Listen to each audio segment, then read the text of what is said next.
Hello नमस्कार। Study with मस्ती में आपका स्वागत है। और कुछ हम ऑब्जेक्टिव बता रहे हैं, उस पर ध्यान दीजिए। एग्जाम में बार बार पूछता है। भारत की मृदा, soil of India, soil of India का कुछ ऑब्जेक्टिव है। 1 नंबर क्वेश्चन, भारत की कितनी भूमि पर कृषि की जाती है? तो 48.83% की जाती है। क्वेश्चन नंबर 2, भूमि ह्रास रोकने का क्या उपाय किया जा सकता है? तो इनमें से सभी, option number D. Question number 3, रवेदार और रूपांतरित चट्टानों के टूटने से किस प्रकार की मिट्टी बनती है? तो ऑप्शन डी, लाल मिट्टी। क्वेश्चन नंबर 4, किस मिट्टी में लोहे के ऑक्साइड मिलते हैं? तो लाल मिट्टी में मिलते हैं, ऑप्शन ए में। भूमि और मिट्टी का कटाव कैसे रोका जा सकता है? तो इनमें से सभी, ऑप्शन नंबर डी हो जाएगा। विश्व में कृषि कार्य करने के लिए जितनी भूमि उपलब्ध है उसे भारत में का हिस्सा कितना है? तो 11.9%, ऑप्शन बी हो जाएगा। बिहार में प्रायः कैसी मिट्टी पाई जाती है? तो बिहार में जलोढ़ मिट्टी पाई जाती है, ऑप्शन नंबर सी हो जाएगा। भारत के किस क्षेत्र में मरुस्थलीय मिट्टी पाई जाती है? तो ऑप्शन बी, भारत के पश्चिमी शुष्क भाग में पाया जाता है।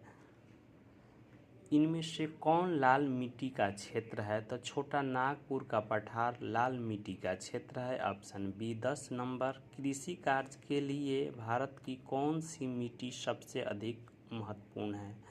तो जलोढ़ मिट्टी सबसे महत्वपूर्ण है, ऑप्शन सी हो जाएगा। 11 नंबर क्वेश्चन, इनमें से कौन मिट्टी पौधे के लिए सबसे अधिक उपयुक्त है?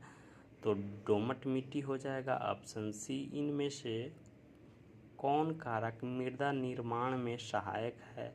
तो इनमें से सभी, ऑप्शन डी हो जाएगा। क्वेश्चन नंबर 13, इनमें काली मिट्टी का क्षेत्र कौन है? तो काली मिट्टी महाराष्ट्र क्षेत्र में मिलता है, ऑप्शन बी हो जाएगा। 14 नंबर क्वेश्चन, प्रायद्वीपीय भारत की नदी घाटियों में कौन सी मिट्टी मिलती है? तो प्रायद्वीपीय भारत में जलोढ़ मिट्टी मिलती है, ऑप्शन डी हो जाएगा। क्वेश्चन नंबर 15, भारत में चारागाह के अंतर्गत 2008 और 9 में कितनी प्रतिशत भूमि थी? तो 3.38% भूमि थी। क्वेश्चन नंबर 16, इनमें कौन उपाय भूमि ह्रास के संरक्षण में उपयुक्त हो सकता है? तो ऑप्शन नंबर बी हो जाएंगे, बाढ़ नियंत्रण। भारत में पर्वत का प्रतिशत क्या है? तो भारत में पर्वत का प्रतिशत 10% है। क्वेश्चन नंबर 18, पंजाब में भूमि ह्रास का मुख्य कारण क्या है? तो अत्यधिक सिंचाई से भूमि का भी ह्रास होता है, ऑप्शन सी हो जाएगा। क्वेश्चन नंबर 19, किस राज्य में सीढ़ीनुमा खेती की प्रचलन है? तो उत्तराखंड या पहाड़ी क्षेत्र में सीढ़ीनुमा कृषि की जाती है, ऑप्शन नंबर सी हो जाएगा। क्वेश्चन नंबर 20, निम्नलिखित में कौन से कारक मृदा निर्माण को प्रभावित करती है? तो ऑप्शन दिया हुआ है डी में, इसका सही आंसर ऑप्शन डी हो जाएगा। क्वेश्चन नंबर 21, निम्नलिखित में से कौन से मृदा के घटक है? तो जैसे ई में दिया हुआ है, इसका सभी आंसर ऑप्शन डी हो जाएगा। मृदा की विभिन्न परतों के संबंध में नीचे दिए गए कथन पर विचार कीजिए। तो इसका ऑप्शन सी हो जाएगा।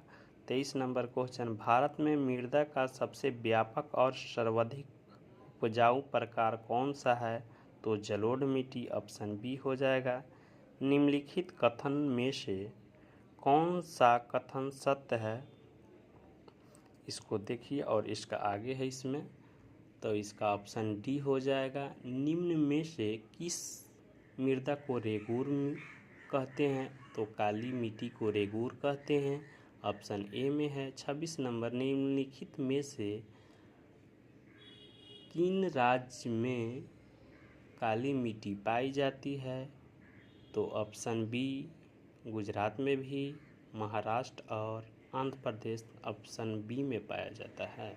27 नंबर क्वेश्चन, निम्नलिखित में से कौन सी विशेषता काली मृदा से संबंधित है? तो केवल एक हो जाएगा ऑप्शन ए में।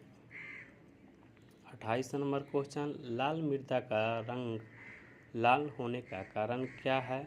लोहे की ऑक्साइड की उपस्थिति ऑप्शन डी हो जाएगा।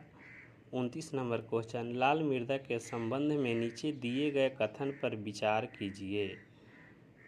तो इसमें ऑप्शन सी हो जाएगा नीचे।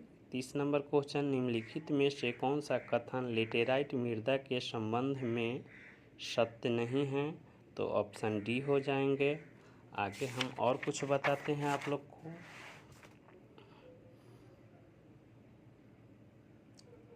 काजू की खेती के लिए निम्नलिखित में से कौन सी मृदा सर्वाधिक उपयुक्त है? काजू की खेती के लिए निम्नलिखित में से कौन सी मृदा सबसे अधिक उपयुक्त है? तो लेटेराइट हो जाएगा, ऑप्शन डी में है। लवणीय मृदा में किन खनिज पदार्थों का अनुपात अधिक होता है? तो तीनों में पाया जाता है, सोडियम, पोटेशियम, मैग्नीशियम में।